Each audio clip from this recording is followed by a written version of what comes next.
the next hour, we're going to talk to Jason Black. There's much controversy going on about a billboard that he put up on 8 Mile and the Lodge.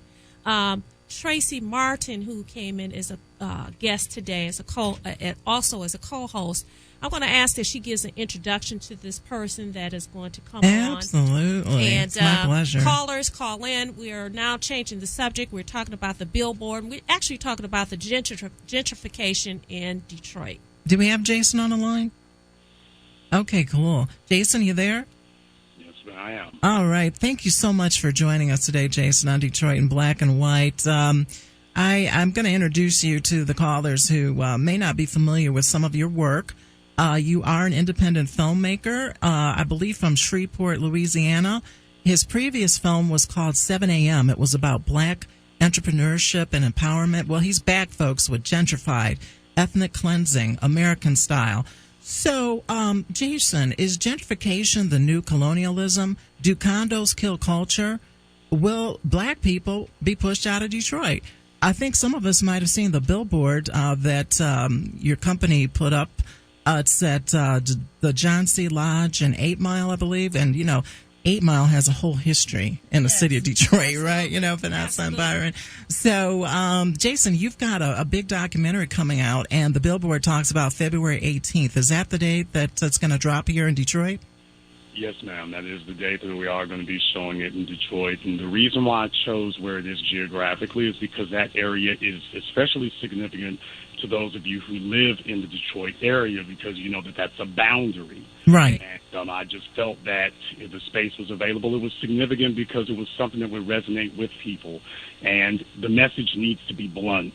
It is not just a matter of being uncomfortable or building a new type of housing. This is ethnic cleansing, American style. Well, what do you mean by that? I mean, that's a provocative word, ethnic cleansing. I mean, that engenders all types of reactions, visceral reactions. I mean, how are black people being ethnically cleansed from the Detroit area?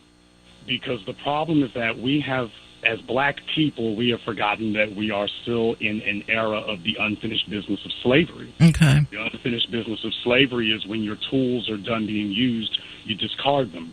And yet we're still here. We are, as Dr. Claude Anderson, who I'm sure you all are familiar with, yes, for years, we are an obsolete labor force. We're not needed anymore, yet we're still present. So those who see us as obsolete are now saying it is time to remove you. And black people have been waiting for a European Nazi-style cattle cars rounding up of people. That is not what's going to happen to us. What's going to happen to us is our economic displacement, which will demand your physical displacement.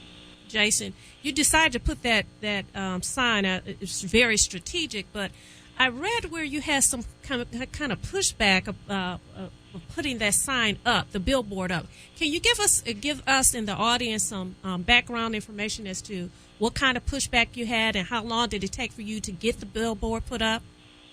Well, to be totally honest, because the billboard is quite frank when it says black people are being pushed out of Detroit, I originally wanted it to say that black people are being ethnically cleansed. From in all the cities. I have billboards up around the country, Chicago, Philadelphia, Atlanta, other places. I'm still trying to get more. They wouldn't let you put that up? They wouldn't allow that wording on the sign? No, they would not allow that, and it took weeks of negotiating wow. and other things to even get what you see there. So in reality, this is the tame version of what I really wanted. That's not even actually what I wanted. I actually wanted to say black people are being ethnically cleansed from Detroit. And I've got some markets where they won't even take the wording that you have up there in Detroit. They won't even accept it in some other markets. Hey, Jason, can you hang with us? We got to take a quick break, and we got a lot of callers, and we have questions from attorney Byron Pitts and Vanessa Moss. So hang with us. We'll be right back. Detroit in Black and White. Good morning. This is Vanessa Moss, co-hosting the Adolph Mongo Show, Detroit in Black and White, with attorney Byron Pitts and attorney Tracy Martin. This hour we have Jason Black, who is responsible for the provocative billboard at 8 Mile and Lodge. We're going to defer to him. And callers, please hold on. The lines are lit up. Please hold on. We promise we'll get to you. Yeah, Byron has a question. Let me jump in with one call. Jason, how you doing, brother? Hello, sir. Okay, let me ask. I'm just gonna play devil's advocate here. Okay, I'm a litigate. I'm gonna play devil's advocate. Okay, what do you say to the folks? And I'm just asking you, not my position. What do you say to the folks that black folks have been leaving? Because I assume the position is that listen, with the white mayor, with Mike Duggan, the new policies with Dan Gilbert and what have you, this sort of grouping of new people in Detroit are kicking out the folks who've been here for generations. What do you say to the folks that say, listen, people have been leaving Detroit since Coleman Young? With Coleman, there was 1 million residents there were 2 million residents in the 50s. Yeah, we had 2.5 million. After the riots, and I was born after the riots, you had about 1 million. By the end of the Coleman Young administration, you had about 600,000-700,000. We don't even have that now. And you don't even have that now. So what do you say to those people who say, when I was growing up, you had a smattering of black folks in Southfield. Now Southfield's all black. You didn't have any black folks in Plymouth and Canton. Now it's all black. Not in Plymouth. Not in Plymouth, but you had a whole bunch of in Macomb County. I didn't go to Macomb County. Well, I still don't like to go. Macomb Circuit Court has a complete demographic change when you go there, in terms of the people that go there. But what is the line between redevelopment and black flight? Because this city has had black flight. So what's the difference, Jason? Because that is a confusing issue. What do you say to those people? It's not very confusing at all. Follow the dollars. Oh. Southfield. I have one question to ask you about those areas. How much economics and socioeconomic power do they have? Well, the mayor, but I think the question more is that because it seems the position seems to be, and I hear this, and I believe me, I used to live in D.C., and I went out to D.C. In October, and I saw the unbelievable turnaround off Georgia Avenue where Howard University is. I saw the turnaround. What do you say about people who it's not just economic development that's squeezing African Americans out of cities that we've lived in? It's the fact that black folks, because of crime and poor services, we've been leaving on our own for the past 30 years. I mean, I'm just asking you. I'm not challenging you. I'm asking you, what is your response to black flight? Because black folks don't like crime either. We don't like poor services either. We don't want to call the police and have them show up 2 hours later, and that those blacks that could leave left the city. Well, these are all misnomers in a lot of regards because people do not actually come and ask us exactly why we do the things that we do. Usually they send you the white people to give those answers for you, if I may to be blunt, in the era of Donald Trump. Wow. When you mentioned those names before, Dan Gilbert, Mike Ilyich, Mike Duggan, if I may to be blunt here, I find it difficult to believe that those individuals have black people's best interests at heart. Simply by looking at them. For some strange reason, I just don't get the impression that they got into the positions they are because they're concerned about an 80% black area, about having our best interests at heart. I think they've got the interests of, quite frankly, people who look like them at heart, which is their want to do. But yet and still, a lot of black people supported Mike Duggan. I mean, some people regarded him as a white savior of sorts. I will address all of that, as a matter of fact. Let me deal with the question you asked with first, and then let me get back to Mike Duggan, because this all actually goes together. Okay. One of the problems that we're experiencing here, I'm not sure what numbers he was referring to before. The numbers that I've seen as far as the census and everything indicated in 1970, Detroit had a population of 1.7 million people. Today it's hovering around 600,000, and I've seen a report that says that you are due to lose another 100,000 people within the next 10 years. And in an 80% black city, that tells you that 1.2 million people that you've lost is mostly what? Practically all black people. Then the question becomes, okay, why did it happen? Now, everybody points to the collapse of the manufacturing industry, the auto industry. They point to the riots. As we point out in our documentary, we had some professors from Wayne State University point out the auto industry began declining in the 50s. So we can't really say that that's necessarily what was it. So what is it really? Well, the riots, do all those things play factors? Yes, they play factors, but here's my point. Dan Gilbert is buying up everything he can in downtown Detroit. Mike Ilyich is investing in downtown Detroit. Quicken Loans. These people are investing in downtown Detroit. You don't do that for a place that is losing people. You don't do that. You do that for a place that is going to gain money. Money doesn't grow on trees. It comes from people. You don't invest in a new hockey arena because you're losing people. You're investing because there is something there, and there will be. We as black people don't really understand what we're looking at here. One of the main reasons that Detroit has featured so prominently in my film is because you all are the epitome of what gentrification everywhere is going to be. We're ground zero. No, you're more than just that. You are the quintessential example of the ideal. Wow. They're emptying out your city. Mm-hmm. You got skyscrapers, you got restaurant districts, you got a riverfront, you got all the amenities that I've seen in Manhattan and Virginia and Miami, except one thing: none of the congestion. Okay. Jason. So many people that for the ones who have money, it's paradise down there. It was great. I felt free to breathe when I left Philadelphia in New York. I got to Detroit and I was like, this is great. The streets are clean, big skyscrapers, but there are none of the people except those of us who can afford to be here. And that is what they want. Okay, Jason, we're going to go to a caller, and then this is Vanessa Moss. I have a question for you, but we're going to go to the caller, Calvin. Calvin has been waiting a long time. Thank you so much, Calvin. We're talking about... I have a statement, but I'm just going to ask a question. What do you tell some of the young people? I be in the area, the people, young people my age, and I don't know why I keep calling myself young because I'm 50, but they're younger than me. But they have...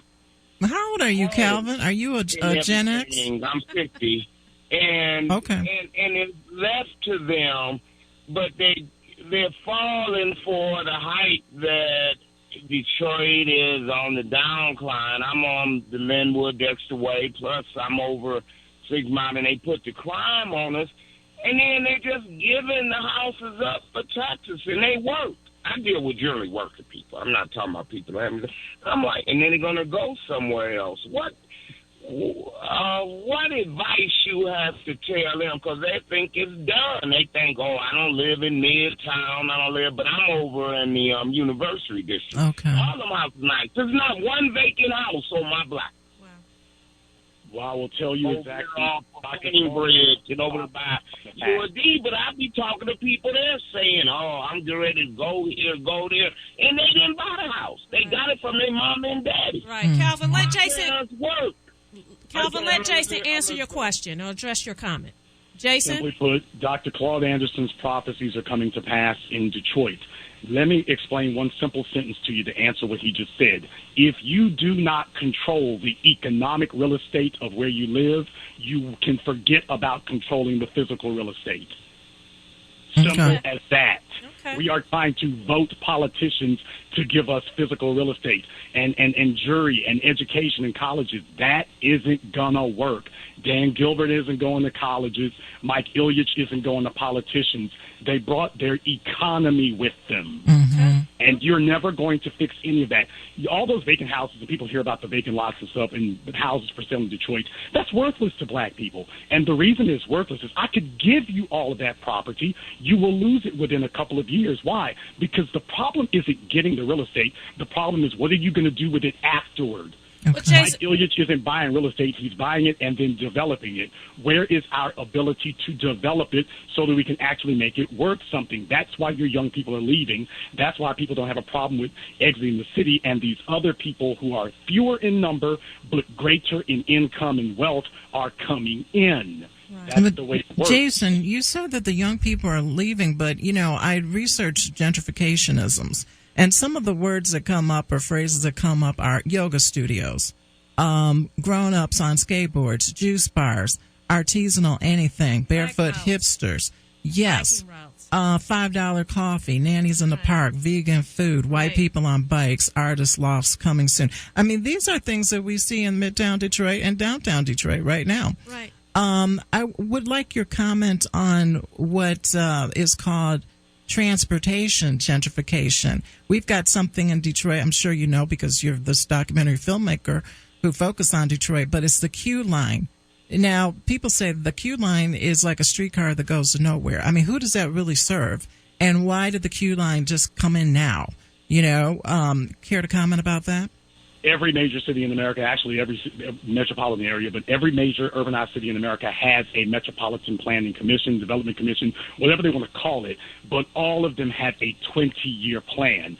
Most of us never go to City Hall to go see, by the way, what are your plans for the city in 20 years? Because they're there. I went to Chicago. Most people, when they saw Cabrini Green, and for those of you who remember the TV show Good Times, that was Cabrini Green. Yes, right. Today, but they're redeveloping with all those things you just talked about, urban planning, plazas, shopping, and things like that. And forgive me if I'm talking fast, but I know you're short on time. The reason for all that is because they have a plan. It's just like with the Second Avenue subway that they just opened in New York. They opened it halfway. It's supposed to go all the way to Harlem, but it didn't. Why not? Because they got plans. And there's only one question that you need to ask for subways, bus routes, grocery stores, subdivisions. There's only one question that you need to ask. Take a look at the people in the area surrounding it and ask yourself one question. Is this store, this subway line, this train being built for the people who currently live here, or is this being built for someone who's not here? Good question. Right, good question. We're going to take another caller. Eric, you on the line with Jason Black. You have a comment or question? We're doing fine, thank you. Yeah, I got a little quick comment. If they said there's going to be 38 schools closed, Snyder is behind this. He's going to be closing 38 schools, Detroit public schools. And if that's the case, and 25 of them are in Detroit, but the schools they're going to be closing are going to be in urban areas.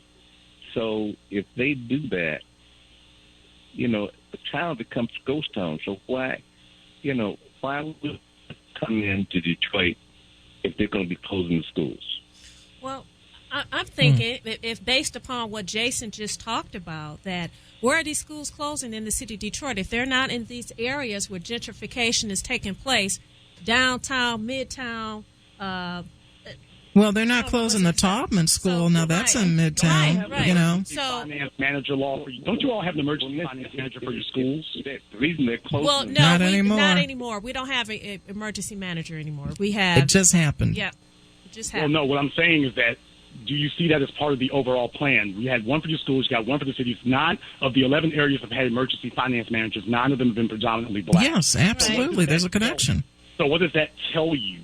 When I say 20-year plan, that's what I'm saying. You have a president who says, I want to do as much damage in 4 years as I can before you all have an opportunity to recover. What Rick Snyder can do in 4 years, it will take you decades to recover from that. You'll be dealing with that, and they'll have new stuff launched on you already. So they're hitting you hard, they're hitting you fast, and making sure that you don't have time to recover. But, Jason, what can we do? Yeah, what can we people do? Yeah, what is your answer? Because basically, it sounds like I'm keeping it real. Sounds like an issue of bread and money. Yeah, people people find an area, and it seems like here in the city of Detroit that, and let me tell you something. Coleman Young wasn't. The great Coleman Young. Coleman Young was trying to get people from all walks of life to move back into Detroit. He was. It's not just Duggan or Kwame or Mayor Archer. Coleman Young wanted people. Now one of the things that Coleman Young did was he made sure that blacks had a seat at the table. Right. When these decisions were being made, but to suggest that, an area that's undeveloped, now you get somebody to develop it and put their own money in that pot that they're not going to want to return on that investment.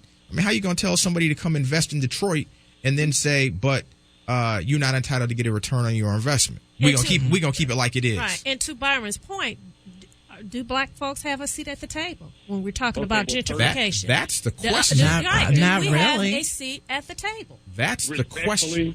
Respectfully, that is not the question. The question is not, do black people have a seat at the table? The question is, are black people ready to accept that that's our table?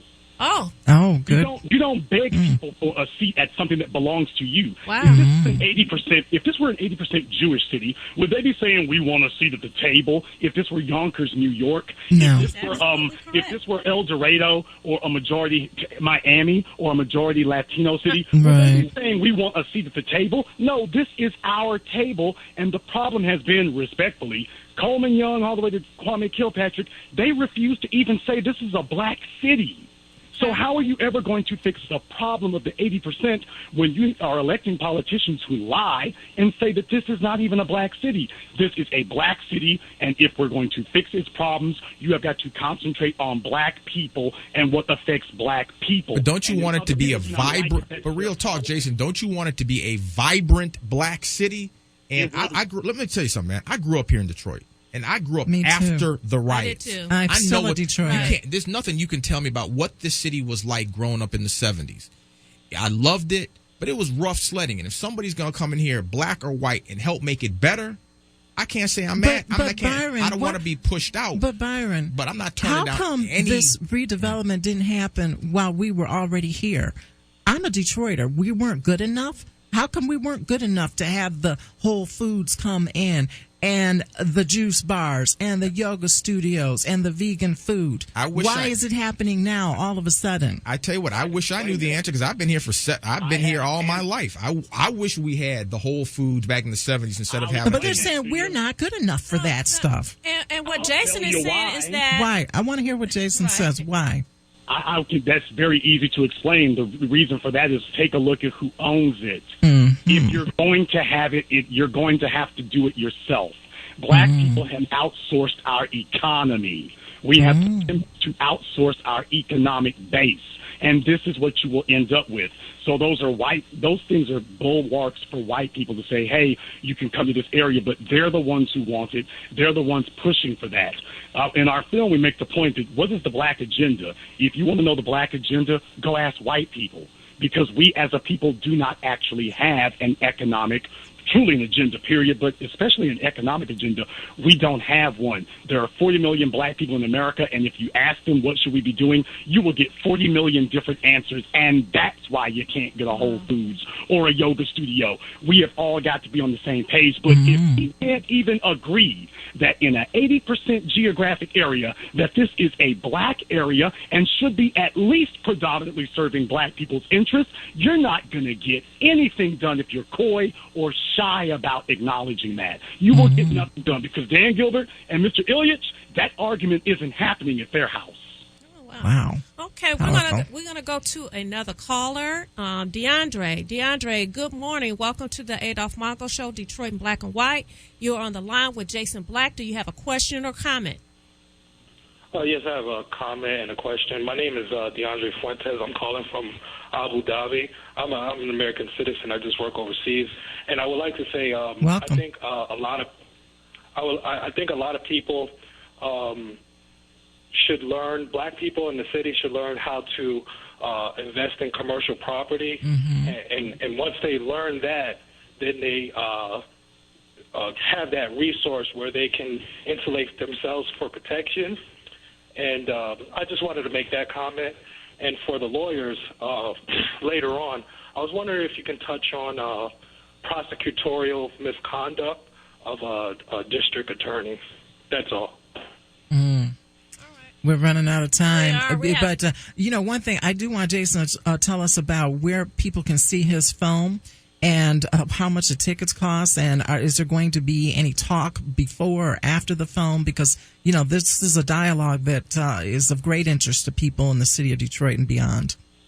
Well, definitely that's good also. Briefly, if I can say before I get to that, sure. Do not take care of your economy. If we as black people do not make that a priority, because I watched Dr. Claude Anderson get run out of on a rail in Detroit, and then a decade later they go into bankruptcy. If we as black people don't concentrate on that, you can forget buying commercial real estate. You're just saying another way of saying we need to get our economic act together. Right. We need to get our money together. Right. You don't do that, nothing happens. The politicians, the courts, the presidency, all of that becomes out of your reach if you are the poorest people on earth. That is, everything else is a non-starter. As far as the movie, where to get tickets, definitely everybody, like it says on the billboard, go to our website, youwillbemoved.org. That's youwillbemoved.org. It lists all the theaters for your area. Tickets are generally going to be about $20, and for every place that I've rented, there's going to be about an hour or two afterward, so that we can discuss with people exactly what needs to be done. get that problem fixed, because I've got you there, and I want to make sure while it's fresh on your minds that we actually deal with that. So go to our website, youwillbemoved.org. You can get more information on how to show up there while you still can, or you can just wait